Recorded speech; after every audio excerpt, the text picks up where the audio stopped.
Halo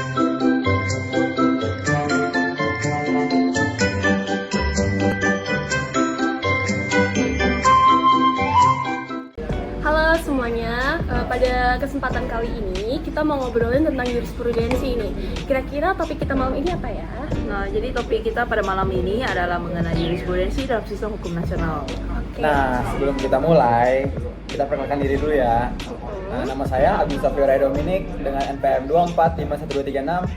Saya Melania Santri dengan NPM 2451047. Dan saya Gracia Alfa Indria dengan NPM 2451018. Oke, kayaknya kita mulai aja sih Kak. Iya. Dari pertanyaan pertama nih. Pertanyaan pertamanya itu apa sih pengertian dari jurisprudensi?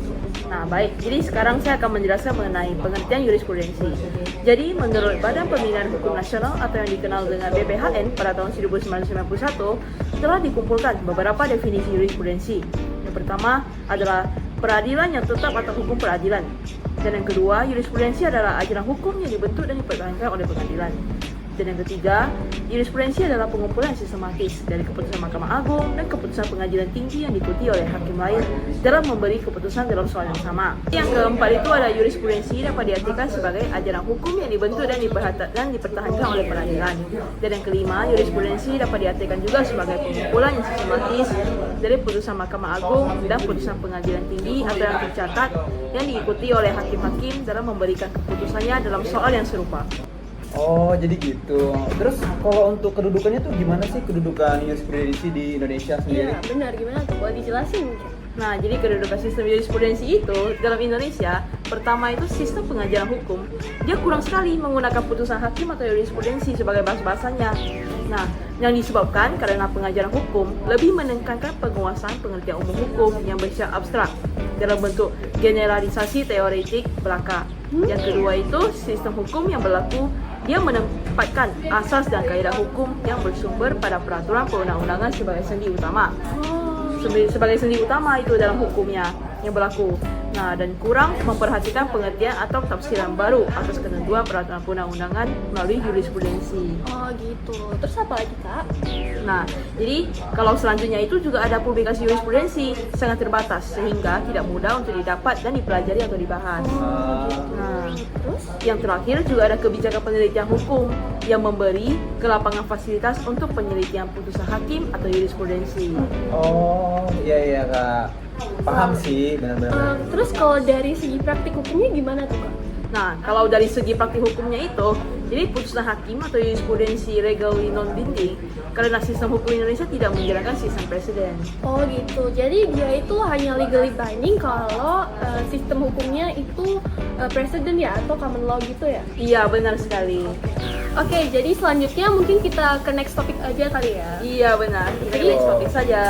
Topik selanjutnya itu adalah kriteria jurisprudensi yang akan dijelaskan oleh teman kami, Nanda. Iya, benar. Silakan Nanda. Lanjut Nanda. Nah, selanjutnya kita akan membahas kriteria jurisprudensi.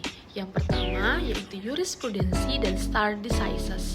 Jurisprudensi memiliki keterikatan dengan doktrin stare decisis dalam tradisi common law yang menekankan kekuatan mengikat dari putusan terdahulu. Di sistem common law, hukum berkembang melalui case law atau judge-made law berdasarkan kasus yang konkret.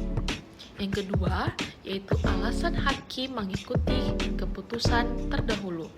Menurut Utrecht dan pengamat lainnya, ada 3 alasan hakim mengikuti putusan sebelumnya. Yang pertama, kekuasaan putusan hakim yang lebih tinggi. Yang kedua, alasan praktis untuk menghindari pembatalan putusan dalam upaya banding. Dan yang ketiga, persetujuan pendapat dengan putusan terdahulu. Nah, sekarang kita akan masuk ke kritik terhadap kebebasan hakim. Yang pertama yaitu kelemahan stare decisis, yaitu putusan dapat bersifat konservatif dan tidak fleksibel terhadap perkembangan masyarakat menurut Purwanto Ganda Subrata. Dan yang kedua, kemandirian hakim. Sebagian berpendapat jurisprudensi tidak menghalangi kebebasan hakim dalam menemuan hukum. Namun, kebebasan yang berlebihan dapat memicu ketidakpastian hukum menurut Suenariati Hartono. Dan yang keempat, kita masuk ke dalam syarat suatu putusan menjadi jurisprudensi. Menurut beberapa ahli seperti May Darmaweda dan BPHN, yaitu syarat jurisprudensi adalah yang pertama, perkara belum jelas aturannya, dan yang kedua, putusan berkekuatan hukum tetap, dan yang ketiga, putusan diikuti secara berulang dalam perkara serupa, dan yang ketiga yaitu memenuhi rasa keadilan dan disahkan oleh MA. Selanjutnya kita akan masuk ke kriteria jurisprudensi tetap, yaitu konsisten diikuti oleh hakim dalam jangka waktu yang lama, mengandung kaidah hukum baru atau terobosan hukum menurut Mertokusumo, dan disertai direkomendasi dan diuji eksaminasi oleh MA. Selanjutnya kita akan bahas peran MA dan SEMA No. 2 tahun 1972. MA itu berwenang mengumpulkan dan menetapkan jurisprudensi. Dan yang kedua, putusan di tingkat kasasi memiliki sifat res legend, yaitu petunjuk yang wajib diikuti. Selanjutnya kita akan masuk ke jurisprudensi MK. Seiring perkembangan hukum, yaitu putusan MK yang bersifat final yang mengikat memiliki kedudukan penting sebagai sumber hukum. Pertimbangan hukum MK atau ratio decidi dan obiter dicta berpengaruh kuat bagi hakim dan lembaga peradilan lainnya. Jurisprudensi berperan penting dalam menciptakan kepastian hukum, namun harus seimbang antara konsistensi putusan dan fleksibilitas hukum untuk mengikuti perkembangan masyarakat. Oke, jadi penjelasan dari Kananda tadi keren banget dan mudah dipahami ya. Iya, Ya, benar. betul sekali. Mungkin kita ke next topic nih. Next topiknya apa nih? Nah, jadi next topik dari video kali ini adalah tentang urgensi perluasan kategori jurisprudensi yang akan dijelaskan oleh Kakak Grace. Oke. Nah, mungkin dari Kak Grace bisa bantu jelaskan jadi bagaimana sih urgensi perluasan kategori jurisprudensi di Indonesia itu? Oke, jadi aku jelasin ya. Di Indonesia itu dalam setiap perkara yang diadili, putusan MK yang bersifat final dan mengikat merupakan pembeda utama sifat putusannya dengan putusan Badan Peradilan Biasa atau Ordinary Court atau dengan putusan kasasi MA atau Cassation Court. Kecuali dalam perkara tertentu yang juga langsung bersifat mengikat seperti dalam putusan hak uji materi, hak uji pendapat, diskualifikasi calon kepala daerah dan sebagainya. Terus artinya putusan MK tidak membuka ruang upaya hukum lebih lanjut, sedangkan putusan kasasi MA masih terbuka ruang untuk diajukan peninjauan kembali. Jadi kalau kita misalkan dari pengadilan biasa, kita bisa ajukan banding ke Mahkamah Agung gitu. Selanjutnya, pada titik ini, ruang penemuan hukum sekaligus upaya menjaga kesatuan hukum bagi hakim MK dengan sendirinya secara kualitatif akan lebih luas dibandingkan counterpartnya di MA dan peradilan biasa. Kedudukan MK dalam sistem hukum di Indonesia tidak ubahnya seperti Mahkamah Eropa atau European Court of Justice atau ECJ yang bertugas untuk menjaga kesatuan hukum Komunitas Eropa berdasarkan konstitusi atau kesepakatan bersama Uni Eropa. Jadi, dalam menegakkan hukum bersama atau Ius Commune, Mahkamah Eropa selain berpedoman kepada hukum tertulis juga banyak berpatokan kepada hukum tidak tertulis atau prinsipal yang kemudian dikodifikasikan, sehingga meskipun negara-negara anggota Uni Eropa sebagian besar menganut tradisi civil law, namun Mahkamah Eropa semakin mengakui manfaat pembentukan kaidah hukum dari hukum jurisprudensial atau case law. Gitu. Sangat mudah dipahami Agungnya kalau Iya. dari Kakak Grace. Jelas sih, cukup jelas ya penjelasannya. Ya mungkin dari Agung ada pertanyaan untuk Kakak Grace? Ada sih harusnya. Terus apa tuh? kalau untuk perannya ya, gimana sih peran jurisprudensi itu dalam konteks hukum di Indonesia? Nah, betul tuh Kak. Bantulah dijelasin. Oke, jadi kalau dalam konteks hukum di Indonesia, peran MK sebagai penafsir final konstitusi ibaratnya adalah jantung hukum yang menggerakkan sendi-sendi utama hukum di Indonesia. Berdasarkan Jimli Asidik, dia mengungkapkan bahwa pengertian konstitusi harus dibedakan dengan UUD 1945 yang mempunyai pengertian yang lebih sempit. UUD adalah konstitusi dalam arti sempit, yaitu konstitusi tertulis, sedangkan konstitusi kita tuh tidak hanya konstitusi tertulis aja. Di samping itu, menurut Jimli, masih terdapat pengertian konstitusi yang tidak tertulis dan bahkan nilai-nilai fundamental dan filosofis yang terdapat dalam kandungan substansif naskah UUD 1945 sebagai konstitusi tertulis itu.